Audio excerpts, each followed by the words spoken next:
तो गाइज हम लोग अब नेक्स्ट टॉपिक आज एजियोट्रॉपिक मिक्सचर को लेके चल रहे हैं। काफ़ी छोटा लेकिन काफ़ी इंपॉर्टेंट टॉपिक है आपका ये 12th का सॉल्यूशन के अंदर। तो एजियोट्रॉपिक मिक्सचर में जो जानना है हम लोग को, यहाँ भी ये जो हम लोग जानेंगे वो ऑलवेज बाइनरी सॉल्यूशन, जो हम लोग बार बार बात कर रहे हैं कि बाइनरी के अंदर ही हम लोग को रहना है, बाइनरी के बाहर नहीं जाना है। तो बाइनरी का मतलब क्या होगा, टू कंपोनेंट्स ओनली, यानी कि one is solute and other is solvent. तो सॉल्यूट को हम लोगों ने ए ले लिया और सॉल्वेंट को ले लिया क्या हम लोगों ने, बी। यहाँ पर एक क्या चीज है कि एजियोट्रॉपिक मिक्सचर ऑलवेज जो बाइनरी सॉल्यूशन में होगा, जो टू कंपोनेंट्स के बीच में होता है, वो ऑलवेज लिक्विड फेज में होगा। दैट मीन्स कहने का मतलब क्या है कि ए भी आपका जो होगा लिक्विड होगा और बी भी जो होगा आपका लिक्विड ही होगा।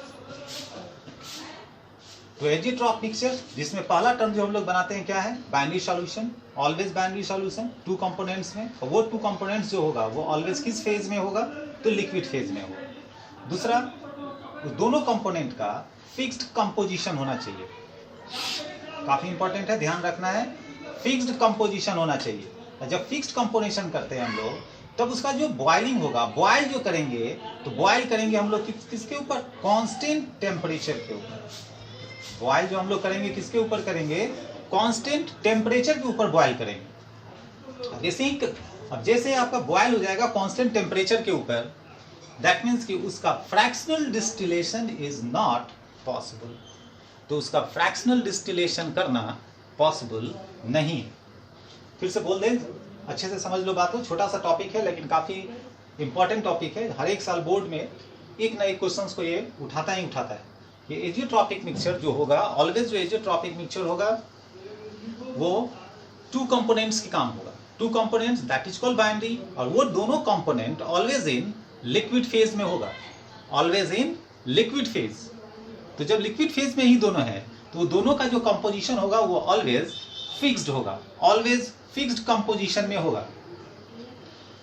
तो फिक्स्ड कंपोजिशन में अगर है तो उसका जो बॉइलिंग होगा, जो उस कंपोजिशन को जो हम लोग बॉयल करेंगे, उसका टेम्परेचर ऑलवेज कांस्टेंट होगा। अगर टेम्परेचर किसी दो चीज का, सॉल्यूट और सॉल्वेंट जो हम लोग लेते हैं, अगर कांस्टेंट है, दैट मीन्स कि दोनों का टेम्परेचर अगर इक्वल है, तो उसका फ्रैक्शनल डिस्टिलेशन करना पॉसिबल नहीं। तो वही इसको हम लोग यहाँ पर दिखा रहे हैं। एक्स, जैसे हम लोग पहले बात किए जीटा मोल फ्रैक्शन की बात जो कर रहे हैं, तो ये जो एक्स है, ये यहाँ हम लोग लिए लिक्विड फेज में, तो एक्स है जो आपका, ये एक्स जो है, ये मोल फ्रैक्शन ऑफ ए किस फेज में है, ये अभी बात कर बताते किस फेज में, लिक्विड फेज में, is equal to fixed composition के लिए क्या हो रहा है, फ्रैक्शन क्या हो रहा है, फिक्स्ड कंपोजिशन, और फ्रैक्शनल डिस्टिलेशन के लिए गौर से समझना, mole fraction of A in liquid phase is equal to mole fraction of A in vapour phase. फिर से बोल देना है, यहां समझ लो बात को। Mole fraction of A in liquid phase must be equal to mole fraction of A in vapour phase. हम लोगों ने इसको वाई से दिखा दिया है वेपर फेज को। Mole fraction of A of liquid phase must be equal to mole fraction of A in vapour phase. कहने का मतलब क्या है कि आप दो लिक्विड लिए, अगर लिक्विड को आप एक सर्टेन टेम्परेचर को बॉयल कर दीजिए, तो लिक्विड जब था उसका मोल फ्रैक्शन, और जब उस लिक्विड का जो वेपर बना उसका मोल फ्रैक्शन, दोनों का इक्वल होता है।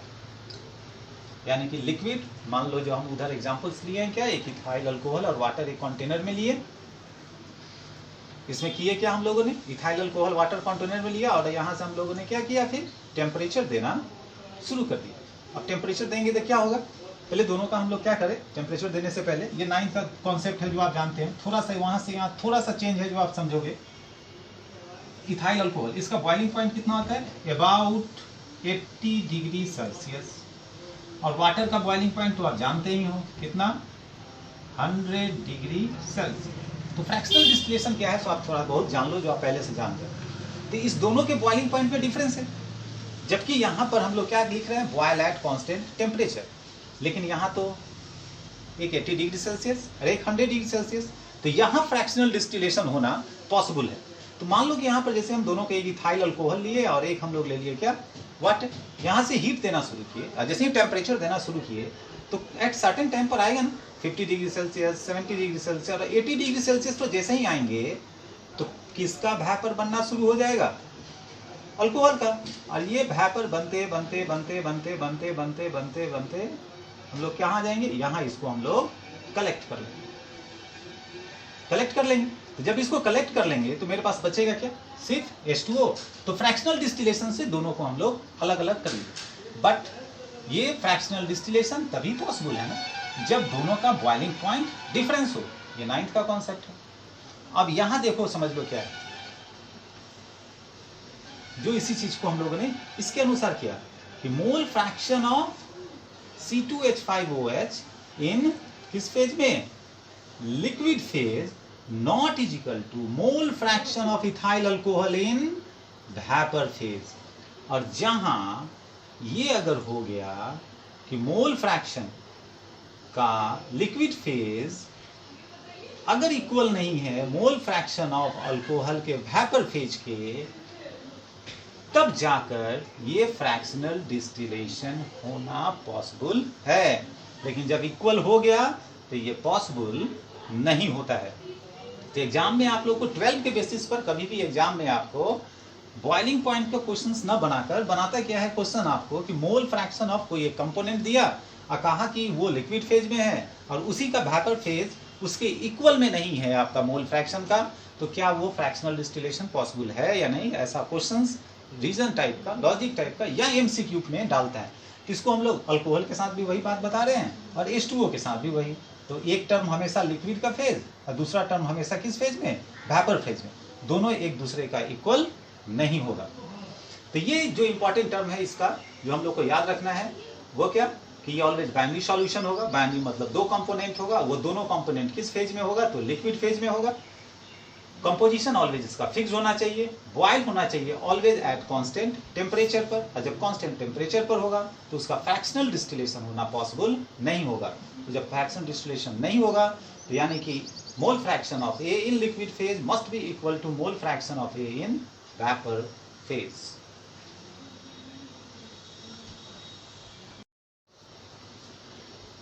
तो अब हम लोग क्या करें, अब ले रहे हैं हम लोग क्या एजिट्रॉपिक्स का पार्ट। तो ये दो पार्ट्स में है एजिट्रॉपिक मिक्सचर आपका। एक जो है आपका अच्छे से समझना है इसको, एक जो है आपका मिनिमम बॉइलिंग एजियोट्रॉप्स है।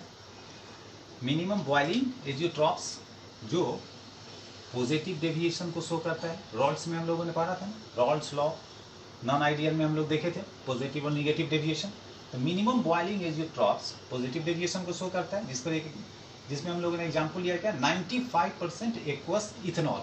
तो 95% एक्वस इथेनॉल का मतलब क्या होगा कि 95% इथेनॉल है एंड 5% वाटर। दो पार्ट्स है, एक मिनिमम बॉइलिंग एजिट्रॉप्स और एक मैक्सिमम बॉइलिंग एजिट्रॉप्स। तो मैक्सिमम जो है वो नेगेटिव डेविएशन को शो करता है। किसको शो करता है, नेगेटिव को। और इसके अंदर जो एग्जाम्पल है 68% एक्वस HNO3। अब दोनों में क्या है सो गौर से देखते हैं। पहले हम लोग मिनिमम बॉइलिंग को देखते हैं। अब मिनिमम बॉइलिंग की बात हम लोग जहाँ तक है तो इसका जो ग्राफ हम लोगों ने बनाया था ना नॉन आइडियल में, ये एक इंक्लाइन प्लेन हम लोगों ने ग्राफ बनाया था। तो मिनिमम बॉइलिंग में क्या हुआ कि देखो ये जो ग्राफ है जो ऊपर की ओर हम लोग जानते हैं कि पॉजिटिव डेविएशन में क्या होता था, वेपर प्रेशर इंक्रीज कर जाता। तो वेपर प्रेशर इंक्रीज जो कर रहा था वो इंट्रैक्शन के कारण कर रहा था, सो आप जानते हो। तो यहाँ पर क्या है कि यहाँ देखो एक टिप पॉइंट हम लोगों ने बनाया है कि जहाँ पर ज्यादा वेपर प्रेशर इंक्रीज कर रहा है और उसके बाद ये स्लोप डाउन हो गया। तो ये जो ज्यादा वेपर प्रेशर इंक्रीज कर रहा है ये और यहाँ पर जो हम लोगों ने वाटर लिया यहाँ पर, तो यहाँ से यहाँ तक के बीच में जो इथेनॉल 95% लिया जो हम लोगों ने इथेनॉल, यहाँ से यहाँ तक जाते जाते उसके बाद ये पिक पॉइंट, तो इसका एक ये ग्राफ लाइन तैयार हो गया। दैट मीन्स कि इस जगह जाने के बाद यहाँ तक जो हम लोग पहुँचते हैं यहाँ पर जाकर हमको एजियोट्रॉपिक्स मिल जाता है। यहीं पे इसी जगह जाकर एजियोट्रॉपिक हम लोग का मिल जाता है। तो अगर वेपर प्रेशर इंक्रीज कर रहा होगा तो निश्चित है कि उसका बॉइलिंग पॉइंट क्या होगा, मिनिमम होगा। क्योंकि वेपर प्रेशर अगर इंक्रीज करे तो उसका बॉइलिंग पॉइंट एकदम क्या होगा, मिनिमम होगा। तो इससे आपको ये प्रूफ हो जाता है कि अगर पिक पर यहाँ पर जाकर वेपर प्रेशर इंक्रीज कर रहा है, दैट मीन्स कि इस जगह पे निश्चित तौर पर बॉइलिंग पॉइंट आपका मिनिमम होगा। ये दो टर्म तो आप लोगों को पता है, ये हम लोग का पार्शियल प्रेशर है और यहाँ पर क्या है आपका मोल फ्रैक्शन, जहाँ हम लोगों ने लिया 1 से 0, तो 0 से इधर हम लोग पढ़े थे ना, 0 से 1 की तरफ, और उसके बाद B का 0 से इसके तरफ। तो दोनों में से आप किसी का यूज कर सकते हैं, जिसमें यूज करना हो आप कर ले। तो यहाँ पर ये याद रखना, फिर से हम बोल रहे हैं, ये ध्यान रखना होगा कि जो पिक पॉइंट होता है वेपर प्रेशर का इंक्रीज करने का, उस जगह पर आकर टेम्परेचर मिनिमम हो जाता है, बॉइलिंग मिनिमम हो जाता है, and that is the proof, that is called minimum boiling azeotropes. Minimum boiling azeotropes positive deviation को शो करेगा, जिसमें 95% एक्वस इथेनॉल लिया हम लोगों ने। ठीक उसी तरह हम लोग आ रहे हैं किसमें, मैक्सिमम बॉइलिंग एजियोट्रॉप्स में। तो मैक्सिमम बॉइलिंग किसको शो कर रहा है, नेगेटिव डेविएशन को। और नेगेटिव डेविएशन में वेपर प्रेशर क्या होता था, डिक्रीज। क्यों होता था, वो इंट्रैक्शन के कारण, हाइड्रोजन बॉन्डिंग का जो इंट्रैक्शन होता था उसके कारण होता था। तो यहाँ पर क्या हुआ, देखो ये ग्राफ डाउनफॉल कर गया। तो फिर इसका जो डाउनफॉल करने का जो पिक पॉइंट है, अगर इसको देखें तो ये नीचे की ओर आ गया। तो ये जो जहाँ पिक पॉइंट है, जहाँ पर वेपर प्रेशर एकदम क्या हो रहा है, डिक्रीज कर रहा है, तो वेपर प्रेशर डिक्रीज करने का मतलब क्या होगा, इंट्रैक्शन क्या होगा, काफी स्ट्रांग होगा। इंट्रैक्शन स्ट्रांग होगा तो उसका बॉइलिंग पॉइंट टेम्परेचर और कितना होगा, बढ़ जाएगा। तो वहां पर जाकर इस जहां पर वेपर प्रेशर ज्यादा डिक्रीज कर रहा है, जिस पीक पॉइंट पर, वहां पर जाकर हम लोग को मैक्सिमम बॉइलिंग एजियोट्रॉप्स का फॉर्मेशन होता है। तो ये दो पॉइंट है जिससे हम लोग को पकड़ना है।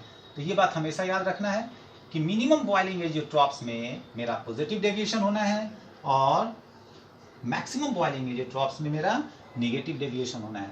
तो इस टर्म से हम लोग अच्छे से पकड़ पाएंगे कि एजियोट्रॉपिक जो है मेरा, वो मिनिमम में कैसे पकड़ेंगे, पीक पर जाकर, और मैक्सिमम बॉइलिंग में कैसे पकड़ेंगे, पीक पर जाकर। तो ये बात हमेशा याद रहे। ये ग्राफ भले ही इसी तरह गया, लेकिन आपका मैक्सिमम बॉइलिंग एजियोट्रॉप्स कहाँ हो रहा है, इस जगह पे, इधर या इधर नहीं, यहाँ पर जाकर। यही आपका मैक्सिमम बॉइलिंग एजियोट्रॉप्स है, यही आपका मिनिमम बॉइलिंग एजियोट्रॉप्स है। हम फिर से बोल देते हैं कि जहाँ पे वेपर प्रेशर एकदम हाईली इंक्रीज कर रहा है, जिस टिप पर जाकर इंक्रीज कर रहा है, ये आपका मिनिमम बॉइलिंग का है। क्योंकि वेपर प्रेशर अगर किसी का ज्यादा इंक्रीज कर रहा हो, दैट मीन्स उसका बॉइलिंग पॉइंट काफी कम होगा। क्योंकि वेपर प्रेशर उसी का इंक्रीज कर सकता है ना, जिसके बीच में इंट्रैक्शन काफी वीक हो। इंट्रैक्शन कम होगा तो थोड़े से ही बॉइल करने पर वो क्या होगा, वेपर पर एस्केप कर जाता है।